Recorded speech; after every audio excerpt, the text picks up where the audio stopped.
I'm Professor Indra Abeysekera. Let's look at what are primary financial instruments.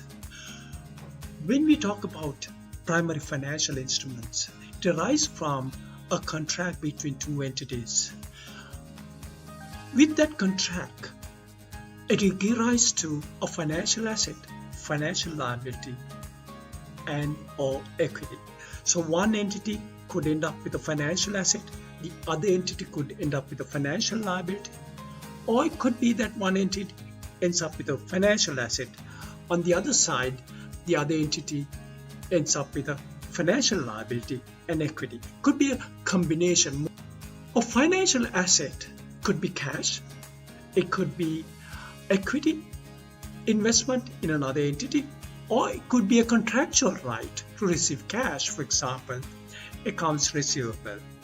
Financial liability, on the other hand, is a contractual obligation to pay cash, for example, accounts payable, or it could be a contractual obligation to deliver its own equity. So because it's an obligation, it becomes a liability, and in this instance, because it's going to deliver its own equity being part of the financial instrument, and with that obligation to be delivered, becomes a financial liability. Equity, on the other hand, is the residual interest in the net assets. But a feature of that is it's not been entitled to a fixed rate of return. When we talk about liability and equity, there are differences between the two. Liability, the holder has the right to demand. For example, in a case of redeemable preference shares, the holder has the right to demand the preference shares to be redeemed. If you take a loan that has been issued by an entity where it gives the right to the holder to take up the ownership in that entity, where the loan can be converted into equity later on, that market value of the loan, of that convertible loan, becomes the liability. Not the whole thing, but it's the market value of the loan. Whereas the holder would have paid much more than the market value of the loan, expecting that one day, if the holder wants to, that this loan can be converted into equity and paid an excess. So under equity, that excess of the market value of a loan, of a convertible loan that's been paid, becomes part of equity. Is that excess of the market value? In equity, holder has no right to demand the payment or the investment that's been made in the entity. For example, non-redeemable preference shares. The preference shares will have the preference of the dividends to be paid to the shareholders, preference shareholders over the ordinary shareholders. But if they are non-redeemable, then the holders of preference shares, of those preference shares, don't have the right to demand the redemption of the equity. Let's look at examples of financial instrument transactions. So it's a transaction that gives rise to financial instruments. Primary financial instruments are transactions that gives rise to, on one side, an asset, on the other side, a liability or equity, or both of them. So in the first instance, we can look at investment in shares. So the investment becomes an asset, and the other entity that's issuing shares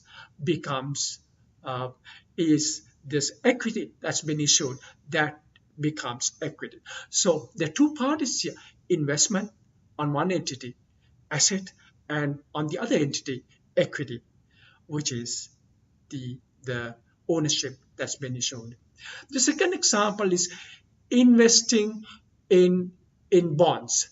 So the investment becomes an asset on one entity. On the other entity, the issuing of the bond certificate becomes a liability.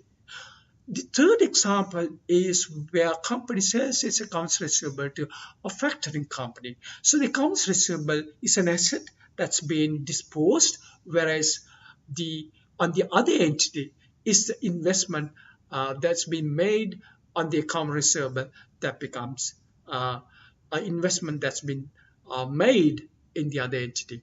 So there's one entity, there's an asset that's been disposed of.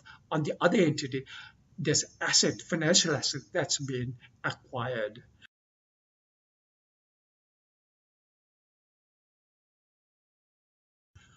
What's important to acknowledge here is in a factoring situation, in the first instance, there's accounts receivable on one entity. On the other entity, there's accounts payable. With the factoring arrangement, although the accounts receivable gets transferred as an investment to the other entity, still there is accounts payable of the original entity where the debtors have to pay the factoring company.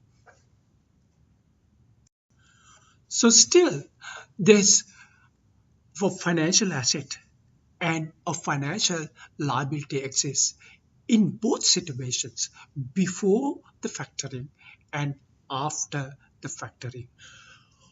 When we talk about primary financial instruments, as to classifying these primary financial instruments, there are two things we have to consider.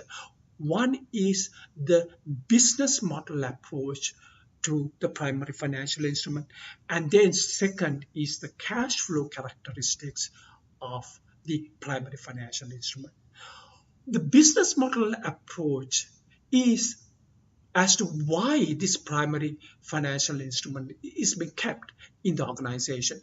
It could be, for example, is held to collect cash, or it could be held as a long-term value creation for long-term investment, or it could be held for trading purposes.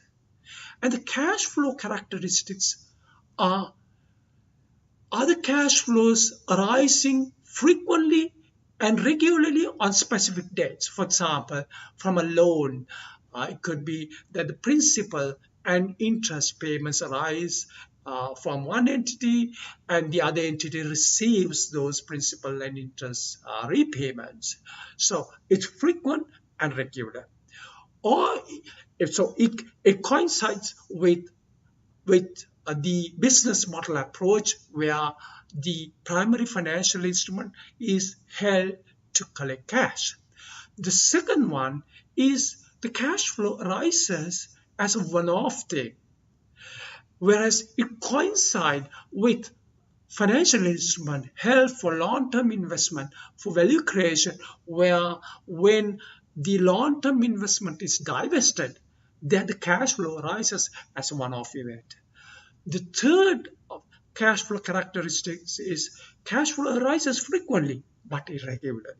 For example, it mirrors the business model approach, where the financial instrument is held for trading purposes, where its trading takes place frequently. But in terms of cash flow, it may arise irregularly rather than regularly. Given that there are two bases for the classification, then we have to ask the question in relation to measuring primary financial instruments: what is the purpose of having or holding the financial instrument? If the financial instrument is held to receive periodic interest and principal repayments, then the measurement method that is being applied is called the amortized cost method.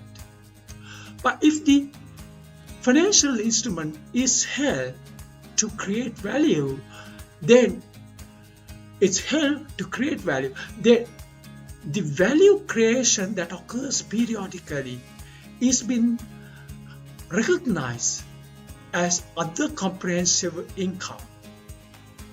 Whereas if it is held for trading purposes, then the profit or the loss that is being made from the trade, because it's a short-term activity, is recognized as profit or loss through as fair value change, but it is recognized as profit or loss in the income statement.